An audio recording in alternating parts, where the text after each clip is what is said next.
19th of June 2020, my son Kenzo was born. And it was just as magical as it could have been under the circumstances.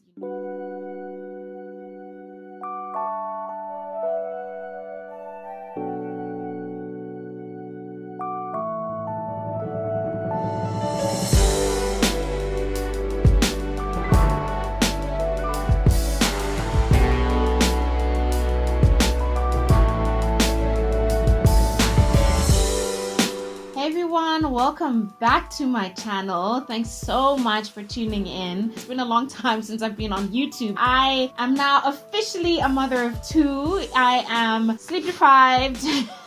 But I am, there have been other moms who have told me that when you have another baby, your heart just grows. And I'm like, how does your heart grow? But now I'm in it. I'm just like, oh my God, wow. So yeah, I wanted to continue making videos and chatting to you guys. Obviously, it made no sense to do before I tell you about my birth stories. Firstly, I hope you are all doing well. I think that's something that, I used to say in the past, like, I hope you're good. But I do genuinely mean it, especially because of what's been happening this year, how 2020 has just unfolded. It's just been insane. So I really do hope that you and your families and your friends are doing well. Where do I start? I'm just going to just blah, blah, blah, okay? Because my due date was in June, mid-June, I had decided that I really wanted to just immerse myself in the entire experience, very similarly to what I did with Kai. I was going to shoot another video to just say, bye guys, I'm offline and things like that. But honestly, the end of my pregnancy, as well as what was happening with lockdown and everything like that, just really got to me, to be honest. And so I just decided, you know what? I'm off now. Like, this is it. Okay, so I went offline. I was only reachable by my personal phone number. So only my closest friends and family were able to reach me. I went completely off. I'd say the last 2 weeks of my pregnancy were really tough. I was so heavily pregnant. I was in quite a bit of pain, just in terms of mobility and stuff. I was so heavy. I had sciatica issues again. I was just massive. And also with everything else that was happening at that time, we had no helper. So I was doing a lot of housework. By then I had actually stopped because there's only so much that I could have done. And also taking care of another child as well. That's another video altogether, by the way. I was actually scheduled to go for my cesarean 23rd of June, but then I went for my final appointment with my doctor and he checked everything. He's just like, it'll probably be best because of how big the baby is and stuff. It'll probably be best for us to schedule your Caesar for the Friday, 19th of June. We had to have this sort of plan in a way because we had to obviously take our COVID test. So our COVID tests are only valid for 48 hours. Okay, so try and bear with me, especially if you are currently pregnant, you're wondering, what it's like to prepare for birth and stuff like that under the current circumstances and everything. And also, by the way, just remember to confirm this with your doctor, okay? Because every hospital seems to have a different process, a different plan and everything. So mine might be very different to yours. So essentially, we had to take our tests maximum 2 days before I was scheduled to go in for my Caesar. By the way, if you haven't taken a COVID test, it is not nice. I was just telling the nurse who was doing the test, I was like, listen, I've given birth. I'm good. Don't worry about me. I'm okay. I'll be fine. But not very pleasant, okay? It is not a pleasant test to have. They stick the swab up through your nose and it goes to a place where, as Kev described, you didn't even almost know existed. It goes right in there. So it's very uncomfortable. Both of us took our test. Our hospital has said that if Kev was COVID negative, then he could stay, but it meant that he had to stay in the hospital the entire time. He couldn't go out and then come back in every day. So it basically meant that we had to have a private hospital stay, basically book a private room. The night before I was supposed to have my Caesar, okay, my bag is packed. Everything is going as well as it could, okay? I'm feeling relatively relaxed for someone who's about to have another child. child. I was still a little bit nervous, but I was like, I prayed about it and everything. I was like, okay, things are going to turn out okay. We're going to be okay. Then at around 8:30, 9 o'clock at night, I started feeling like I was getting contractions. And I was just like, to Kev, I was like, so I'm getting contractions, I think. The reason why I was saying I think at that point was because the last 2-3 months of my pregnancy, I had Braxton Hicks. And so the last couple of weeks before I had Kenzo, sometimes you're not quite sure. But at that point, I was just like, give me 15 minutes. Maybe start timing them, and then we can know for sure if they are real contractions. Kev took out his app and and started timing them and stuff. And I'd say about half an hour later, I was like, okay, I'm in labor. Thankfully, my hospital bag was already packed because, we're supposed to be going there the next day. I had done my hair. That was something that I was really stressed about. The problem was at this point, we didn't have our test results back yet. We didn't know whether we were positive or negative. So we're driving to the hospital. I'm calling my doctor and I'm like, yeah, I'm in labor. He's like, okay, how strong are the contractions? I'm like, I don't know. They're strong. I'm in pain. Does that count? I don't know. On a scale of 1 to 10, I'm like, I don't know. Please tell us what to do. So he was just like, just relax, I'm gonna, get to the hospital, let them examine you and stuff. And then they'll let me know if you are in active labor or not. And I'll come through. Don't stress. You'll be fine. So we get to the hospital. This time it's around 10:30 at night. They start processing things. They put me in an isolation room because they didn't know my status. I think it was only one nurse was allowed in. Obviously she was masked up and everything. She was allowed in, and Kev as well was allowed in, only to bring my stuff and to wait for our COVID test. So they told us up front, listen, if either of you are positive, your husband cannot stay. Okay, that's the rules. He cannot even come to theater, nothing. But if the tests come back negative, then he can stay for the birth, and then we'll put you in a standard, shared ward room kind of thing, or you guys choose to have a private room. So that was essentially the option. So for me, I was just like, oh my god, this is kind of when it hit me, Kev might not be able to stay. Kev is not going to witness this. Kev's not going to, be here. So that's when I started panicking, because I was like, of everything that happened with my pregnancy and COVID and the pandemic and things shutting down and all of that, I never for once kind of let go of the hope that Kev was going to be there to witness the birth of his son. If I had to give up everything else, which I had, I was like, okay, no baby shower, no proper nursery prep and everything, all of that stuff, I was like, it's out the window. But Kev has to be there. For me, that was it just has to happen. So we were just waiting.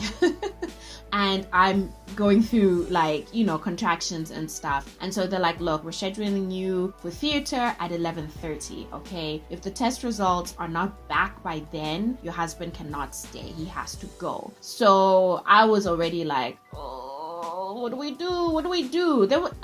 Essentially there was nothing we could do. What ended up happening was, I was going through the contractions. They were monitoring me, everything. And then they came in. Okay, your test results are here. You are negative. I'm like, whew, okay, that's a relief. Because obviously up until then, I didn't have a COVID test before. And so I wouldn't have even known anyways. I had no symptoms of anything. They couldn't find Kev's results. They didn't have them in from the lab yet. So I was just like, oh my God, I was just praying the whole time. Praying that he was going to be there. Praying that baby O was going to be able to be born, that he comes healthily, that he comes safely. So then, for what felt like the longest 30 minutes of my life, I kid you not, at 11:15, as they were starting to put me in, the robe and stuff like that, to change me, his results came in negative. Oh my God. Woo!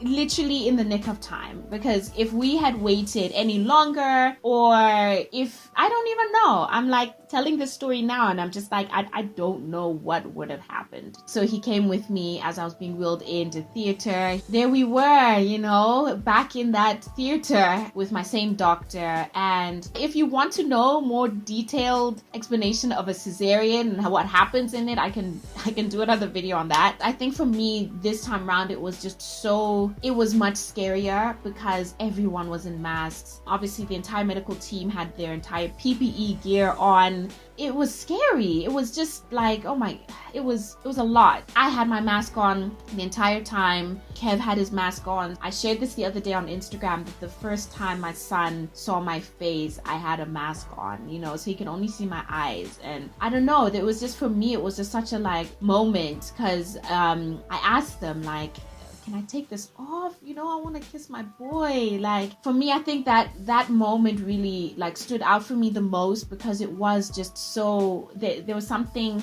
slightly disconnected in terms of like the first time that I met him, you know. Thankfully, I was able to just remove my mask and kiss him and stuff. By the time, you know, they took me up to my private room and stuff, it was fine, you know. Me and Kev walked around within the room without masks on. It was just the three of us, me, Kev, and Kenzo, and then the nurses, obviously all of the staff that came in to check on me, monitor us and everything. They'd always wear masks and keep their distance. But I always say that birth is my favorite moment. Birth is my favorite part of this all. Like, meeting your child, it's like nothing compares to it. Like, absolutely nothing. And it was just so beautiful. He was beautiful. He came out and he was actually quite quiet. He cried and then he stopped and then he just sat there and he went like this. I kid you not. He just looked at me like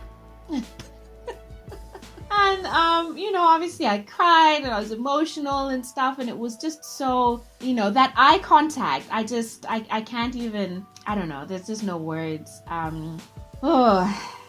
And then yeah, I became a mom of two. If you haven't been following me on Instagram, please join my Insta fam, because I'm sharing a lot more on Instagram, a lot of photos, a lot of videos. I would say like after that, you know, everything was just calm, you know, when it was just the three of us in the room. It was beautiful. We stayed there for a total of 4 nights just so that we can get everything sorted, paperwork and stuff. We did manage to get Kenzo's birth certificate done in hospital. I swear, if Kev wasn't with me during that time, I don't know what I would have done, because of the, you know, lockdown and COVID and everything. The Department of Home Affairs team doesn't come to your room anymore, which is what happened when I had Kai. You have to actually go yourself or your partner to go downstairs. I think there was like a 15-minute window at our hospital where one of the officers was there for about 15 minutes. She was able to sign things, whatever, stamp things or whatever, collect all of the documents. I think it was a couple days later, because she's not coming every day. You have to go and fetch the documents. So I don't know how I would have done that, honestly, because another thing that was very different was that the nursery was closed. So the nursery was not taking any babies overnight, so he slept with us the entire time. Whereas with Kai's birth, I was able to give him to the nurses and they were able to monitor him and take care of him during the night so I can get some sleep and rest. That's not happening. There's a lot of differences and stuff. So I think I'll probably do like another separate video, sort of like giving you tips and stuff on how to actually prepare for birth during, like, you know, during COVID. Let me know if you have any questions specifically so I can answer them in that video. Just drop a comment below. But yeah, essentially that is my birth story in a nutshell. It has been such a journey. He is amazing. He is so beautiful. He's so cute. He's starting to smile now, and it's just been such a blessing. Under the circumstances, I'm just so grateful that everything turned out okay. I mean, it wasn't ideal, it wasn't any of that, but Kev was there. That was like the biggest thing. And you know, I have my baby boy and he's healthy and he's happy and everything turned out okay. Thanks so much for watching, and yeah, it's good to be back.